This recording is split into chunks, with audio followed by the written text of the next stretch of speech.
So because we didn't take on investors, I haven't had to answer to them and keep them happy. I've just been able to steer my own ship of women keep bringing this up. I need to write a book about that, and then I can make that choice. So the flow-on effect of run it from cash flow, not from going into debt, is that I get to share what's really in my brain and in my heart at that time. I don't have to be told by others that this is what we need to do to make shareholders happy, that type of thing.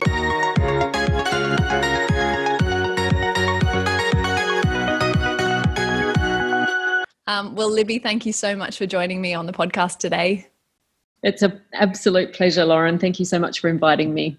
So obviously, with the podcast, we really dive into kind of building a personal brand, building an expert brand, specifically kind of building a knowledge-based business within the wellness industry.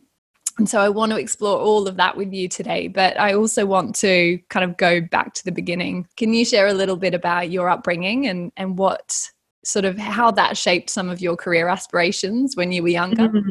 Yes, with pleasure. It's such a lovely question to start with. So I grew up in Tamworth in country New South Wales in Australia with chickens in the backyard, and we grew some vegetables and some herbs. And my dad, even though the backyard was just an ordinary suburban backyard, every year he would plant some wheat to see what the crop would look like so he could see the impact of the weather on the wheat. So he was forever talking to me about the way soil conditions, how much rain we get, etc., affected the growth of food. So, and we grew, things like oranges and mandarins, and Mum and Dad used to talk to me about how they were rich in vitamin C and that was really helpful for you to help you not get a cold. So that was just that, they were just general conversations that were had. So it was growing up, I think, very simply in that way. And I was given a diary when I was 4 years old, which started a lifelong habit of daily writing.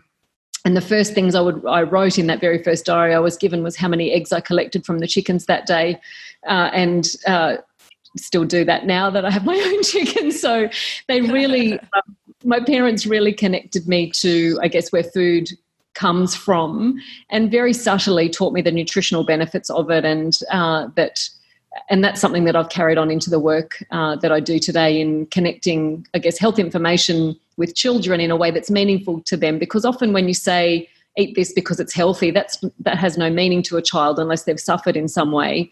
Whereas if you say, if you want to be a great rugby player, then you need to be really strong. And look at broccoli, it's got a trunk and it looks like a tree and it's got branches, and trees are really strong because they can withstand storms. So it's Mum and Dad, I think, did that really well and fostered that very beginning interest in nutrition for me. And so how I guess does that passion or intrigue as a child in, nutrition in that way kind of become shaped into a passion for biochemistry? And can you share a little bit more about how that education piece came about and how you began to kind of focus your professional journey? Yes. So because I loved writing, the only thing I ever really knew was that I wanted to write a book. But because of my love of writing, when I first went to university, I studied journalism. But I realized very quickly that all I really wanted to write about was human health and human behavior. So then I started studying psychology because I was fascinated with human behavior, and I always wanted to answer the question, why do we do what we do even though we know what we know? But then I realized that all I was really interested in was why people made health-related choices they make. So with food, with movement or lack of movement. And so that led me to then study nutrition and dietetics. So I did a Bachelor of Health Science in Nutrition and Dietetics and then did honours. And at the end of that, I spent time in a country hospital in Australia in the outpatient clinic working as a dietitian.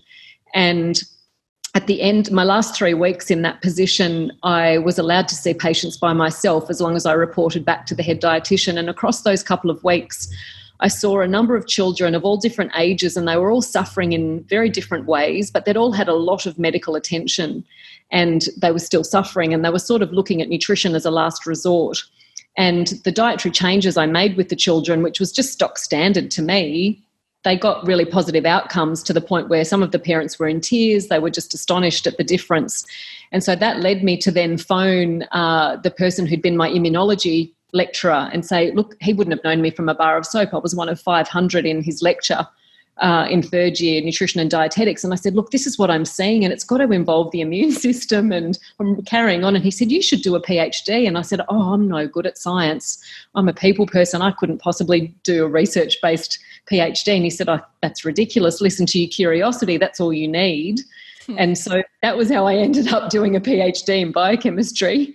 Amazing, Libby. And I love how when we dive into these stories, all the dots connect. So you talked about, honing your craft of speaking, working in these health retreats, and then, with Chris's guidance, recognizing that to kind of generate leads, you've got to give that value and kind of open up your expertise to people who, don't know or, have that like or trust element with you in the early days of building a business. And so I often remind clients, to share your craft, to share your knowledge, to be prolific in value that you offer and not hold it back as if it's, something to be protected or to be kept secret for paying clients only. Because when you talk about the value of offering a free event and the fact that, that led to that journalist coming in the door and having a great experience and then sharing it with more people, it's so powerful. And we now have the gift of social media to be able to do that. But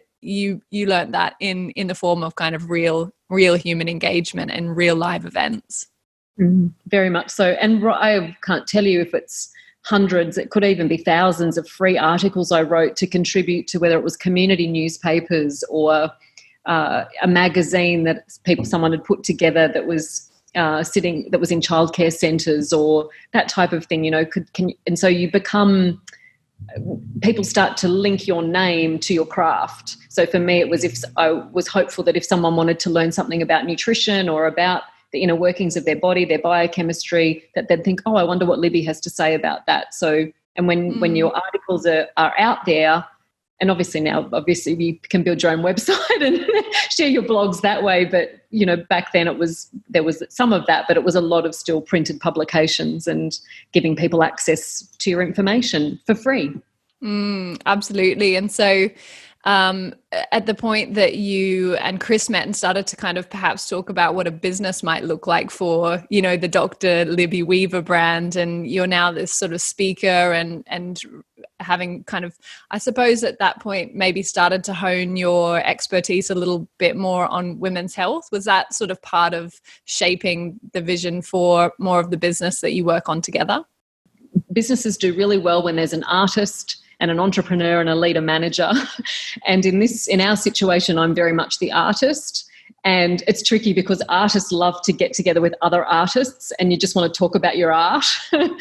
And Chris was very much the entrepreneur, and he'd also worked for some really big companies and had great experience as a leader manager. So he was terrific with his guidance of helping me to understand particularly the importance of focusing on what I really cared about. That was a statement we used a lot, like what do I really care about? I care about women having energy. I care about women feeling as well as they possibly could be. So it was clear that I wanted to focus on women's health. When I first moved to New Zealand, I put a little there was no social media or anything, so there was no way to market yourself in a brand new country, let alone a new city. And I rented a room and put a sandwich board out on the street and said nutrition consultations. And I think I was seeing about 6 people a week. That was pretty exciting. And because I'd worked in health retreats, I was really passionate about, getting women together and running, little weekend events. And so I made a little sign and hung it up at my local health food shop. And one person called me. And I can remember thinking, oh, what's wrong with people? Don't they care about their health? Don't they know how important this is?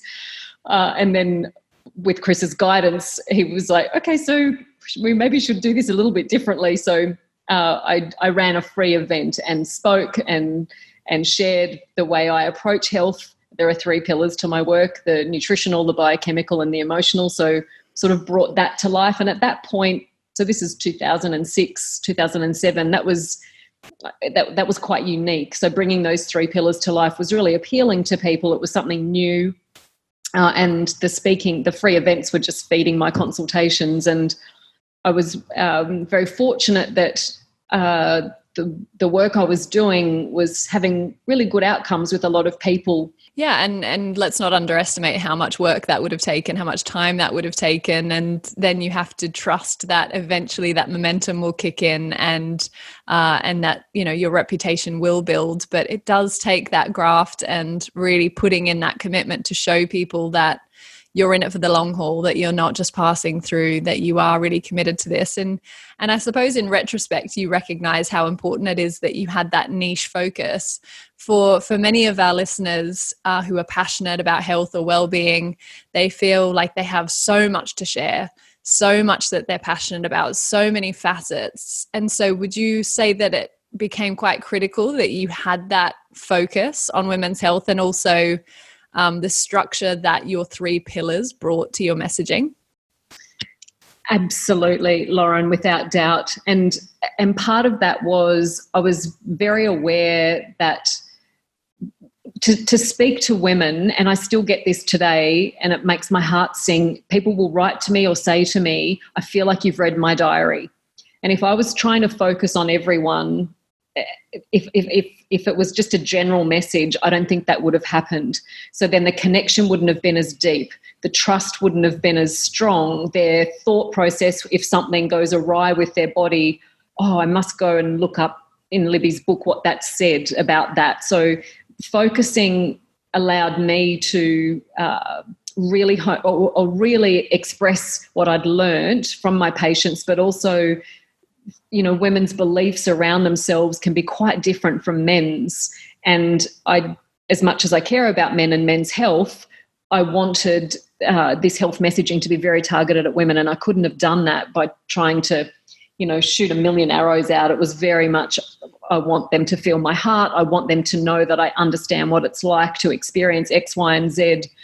So the focusing was incredibly important. And that has, I feel like that connection then that was established because of focusing in on a niche, that hasn't really wavered. Yeah, so I wouldn't change that for the world. What would you say is one thing that you wish you'd known when you first started your business journey? The thing I would love to have known is that all of the hours were going to be really worth it, and that it wasn't going to be such insanely long hours forever, that there was going to be an end to that. I wish I'd known that a bit sooner. I think that'll be really helpful for our listeners to hear if they're in the thick of that. What's one thing that you wish that you had done sooner in your business? Definitely brought our website management in-house instead of continuing to use agencies. Especially now that we're living in such a digital world, right?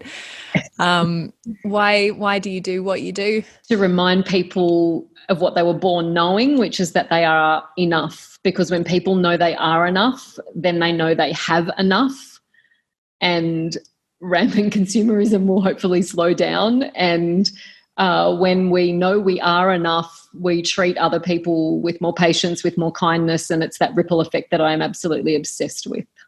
I love that so much. What's the best part of your job day to day? The variety. It could start with an early morning radio interview. I then might have to write an article. I get to talk to beautiful humans like you, or it could be in complete solitude, you know, starting to write another book. It might be an online live event. I have an online 9-week course for women. I might be in the forums answering their questions. So the variety is wonderful. I really love that. I love that too. What's the best piece of business advice that you've ever received? Build your business from cash flow, not debt. That's such practical, good advice. Not what I was expecting, but very, very practical. Well, right now, particularly with what's unfolded in the world, I am so extra grateful that that's how we've done it. And it's been probably slower because we have done it that way. It's obviously been very organic. It's been, we've been able to, or I feel like I've been able to tune into the compass of where people are at, what they're talking about health-wise. So because we didn't take on investors, I haven't had to answer to them and keep them happy. I've just been able to steer my own ship of women keep bringing this up. I need to write a book about that, and then I can make that choice. So the flow-on effect of run it from cash flow, not from going into debt, is that I get to share what's really in my brain and in my heart at that time. I don't have to be told by others that this is what we need to do to make shareholders happy, that type of thing. Absolutely. And in an age where, businesses are raising so much investment funds so quickly, it's refreshing to hear that perspective and to be reminded that when you're doing meaningful work and solving real problems for people, they will want to buy those solutions, and that is what sustains a business long term, is people actually buying products and services from you. So I think it's a really great piece of advice. Libby, thank you so much for giving your time, for sharing your experience, and for just being so generous and candid with your perspectives and your learnings of building the Dr. Libby Weaver brand. You're incredible and so inspiring to so many. So thank you so much for making the time. Oh, Lauren, it's an absolute pleasure to you as well. And thank you for all your sharing with your listeners to help foster their confidence in themselves, because imagine from the things that you share what they're going to go on to create and the difference that'll make in the world. So yes, all of that love right back at you. All right, it's an exciting time. Thanks, Libby. Thank you, Lauren.